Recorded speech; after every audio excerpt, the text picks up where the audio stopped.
বেলাল রাদিয়াল্লাহু আনহুর কথা, তাকে কিভাবে পিটানো হয়েছে আপনারা সবাই কম বেশি জানেন। আরবের জাস্ট গরমে যদি একটু ওমরা করেন তাহলেই বুঝতে পারবেন যে গরমটা কেমন হতে পারে। কয়েকদিন আমাদেরকে রাস্তায় নামাজ পড়তে হয়েছে, এত ভিড় ছিল, ওখানে সেজদা দেওয়ার মতো কোনো পরিবেশ থাকে না, এত এত মানে গরম। ওখানে দাঁড়িয়ে থাকলে আপনার পায়ে মোড়া ফুসকা করে। ওখানে একটা মানুষকে সারাদিন শুইয়ে রাখা হবে উত্তপ্ত বালুর মধ্যে, উপরে যদি পাথর চাপা দেওয়া হয়, আর সে তখনও বলতে থাকছে আহাদুল আহাদ, আল্লাহ এক আল্লাহ এক, তাহলে তার ইমানের জজবা চিন্তা করুন। এই জীবন মহাকাব্য রচনা করেছে।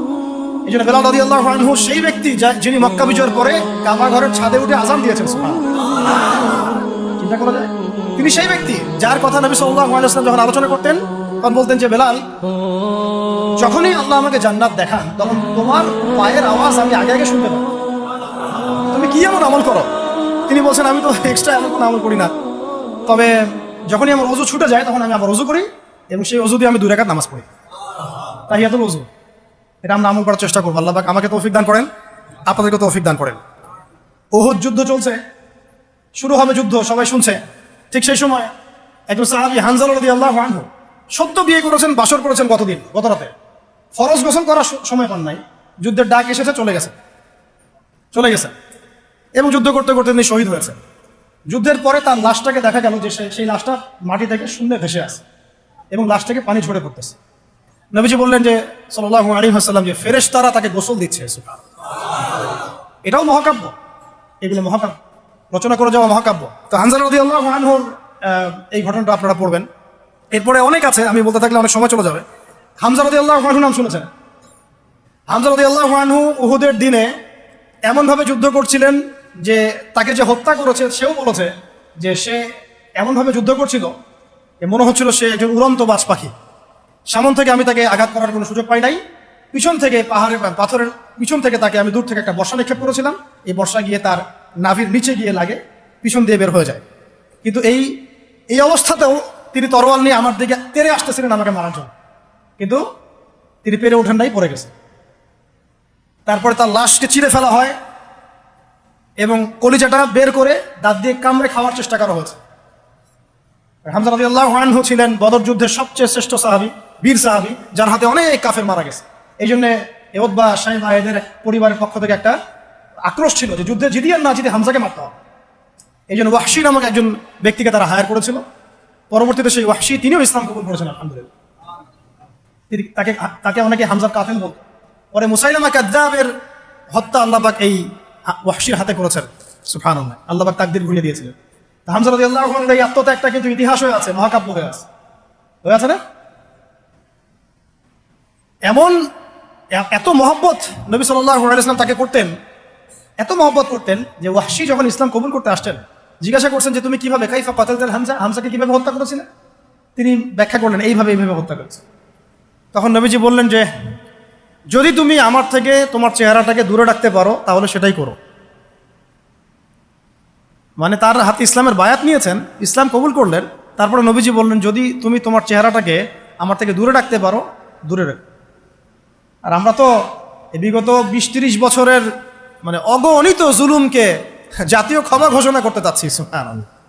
হ্যাঁ, ভাবখানে এমন যে আমি মক্কা বিজয় করছি। আপনারা কি মক্কা বিজয় করছেন যে সবাইকে গণমাফ করতে যাচ্ছেন? আবু সাঈদের কেসাস কবে হবে? আবু সাঈদের কেসাস কবে হবে এটা দেখার অপেক্ষায় আছি আমরা। মুগ্ধদের কেসাসটা কবে হয় সেটা দেখার অপেক্ষায় আছি আমরা। তাদের সময় মাঠে যারা ছিল, যারা নির্দেশ দিয়েছে, যারা পিছনে ছিল, যারা পর্দার আড়ালে ছিল, তাদের কি হয় পরিণতি শেষ পর্যন্ত, এটা আমরা দেখার অপেক্ষায় আছি। জালেমকে তার শাস্তি দিতে হবেই, আইনের একদম সুশাসন নিশ্চিত করতে হবে। না হলে দেখবেন এরা যদি পার পেয়ে যায়, এরা অন্য স্রোতে এসে আবার জুলুম করবে না, কোনো গ্যারান্টি নেই, কোনো গ্যারান্টি নেই। আপনাদেরকে একটা কথা বলে রাখি, বদর যুদ্ধের সময় 70 জন বন্দী হয়েছিল, মনে আছে? এই বন্দীদের ব্যাপারে কি করা হবে মাশওয়ারা হচ্ছে। অনেকের অনেক মত। এখানে উমর ইবনুল খাত্তাবের একটা মত ছিল, নাম তো শুনেছেন। উমর রাদিয়াল্লাহু আনহুর মত হচ্ছে ইয়া রাসূলুল্লাহ, সবগুলাকে হত্যা করতে হবে। কেন? আল্লাহ পাক বলেছেন নূহ আলাইহিস সালামের কণ্ঠে, রব্বি লা তাযার আলাল আরদি মিনাল কাফিরিনা দাইয়ারা ইন্নাকা ইন তাযারহুম ইউদিল্লু ইবাদাক ওয়া লা ইয়ালিদু ইল্লা ফাজিরুন কাফারা। আল্লাহ তুমি এই জমিনের মধ্যে, নূহ আলাইহিস সালাম এই দোয়াটা করেছিলেন, আল্লাহ তুমি এই জমিনের মধ্যে একটা কাফেরকে অবশিষ্ট রেখো না। এটা ওই সময়কার কথা বলছে, যখন মহাপ্লাবন আসবে তার আগের কথা। তিনি 950 বছর দাওয়াত দিয়েছিলেন। দাওয়াত দিয়ে যখন এই অবস্থা, 40 জন মানুষ ইসলাম কবুল করছে আর কি, তখন তিনি এই দোয়াটা করতে বাধ্য হয়েছে এবং আল্লাহ পাক সেই দোয়া কবুলও করেছিলেন, সবাইকে সমূলে ধ্বংস করেছিলেন। তো ওমর রাদিয়াল্লাহু আনহু বলছিলেন, ইয়া রাসূলুল্লাহ, বদরের এই বন্দীদের ব্যাপারে আমার মাশওয়ারা হচ্ছে এটা, মুক্তিপণের দরকার নাই, হ্যাঁ, ওদেরকে অন্য কোনো দিকে ফোকাস করার দরকার নাই, এদের সবগুলোকে গর্দান নামায় দেন, শেষ, খালাস। এরা যদি থাকে পরে আপনার বিরুদ্ধে আবার ষড়যন্ত্র করবে। তো শেষমেশ তার রায়টা কিন্তু কবুল করা হয় নাই, বরং রক্তপণ এবং মুক্তিপণ নেওয়া হয়েছে এবং আরও অনেক পদ্ধতি অবলম্বন করা হয়েছে। কিন্তু সূরা আনফালে আল্লাহ রাব্বুল আলামিন ওমর রাদিয়াল্লাহু আনহুর এই মতটার প্রশংসা করেছেন, পড়ে দেখেন আপনি। তাই খুব বেশি ভালো হইতে চান না আপনারা, এত বেশি ভালো হওয়ার দরকার, হ্যাঁ, মামা চাচা খালু ধরে ধরে এভাবে পার করে দিয়েন না। ও পার পেয়ে গেলে পরের বার আপনাকে পার করবে না, আপনারা ভুল করতেছেন।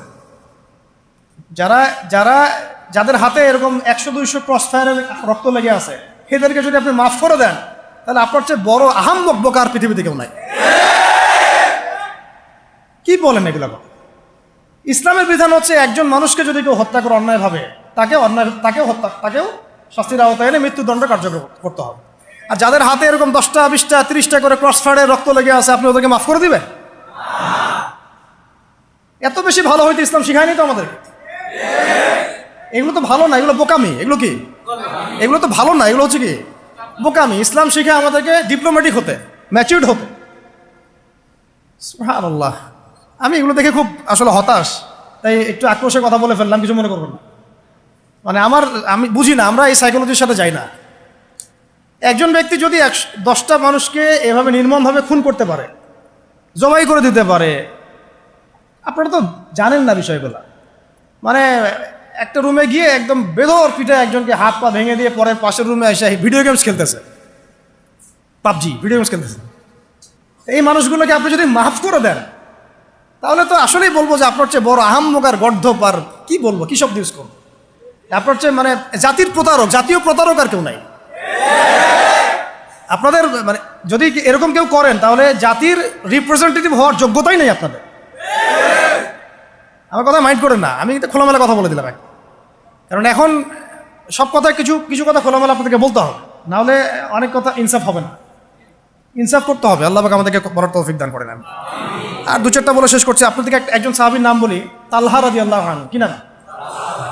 উহুদ যুদ্ধের দিন আল্লাহ নবী সাল্লাল্লাহু আলাইহি ওয়াসাল্লাম কিন্তু একটু বিপর্যয়ের মধ্যে পড়েছিলেন, মনে আছে? চারদিক থেকে তাকে আক্রমণ করা হয়েছে। খালিদ বিন ওয়ালিদ তখন তিনি মুসলিম হন নাই, এসে আক্রমণ করেছেন, পিছন থেকে সাহাবীদেরকে আক্রমণ করেছেন, অনেক সাহাবী শহীদ হয়েছেন। আর নবী সাল্লাল্লাহু আলাইহি ওয়াসাল্লামের কাছেও প্রায় 11 জনের মতো আছেন, বাকি সবাই ছত্রভঙ্গ হয়ে গেছেন। আর তো ছত্রভঙ্গ হয়ে যাওয়ার সময় মাত্র 2 জন সাহাবী ছিলেন মুহাজির, আর বাকি 9 জন ছিলেন আনসার। তো একে একে আনসার সাহাবীরা শহীদ হতে লাগলেন। আর 2 জন মুহাজির সাহাবীর মধ্যে একজন সাদ বিন আবি ওয়াক্কাস, একজন হচ্ছেন তালহা বিন উবাইদুল্লাহ রাদিয়াল্লাহু আনহু।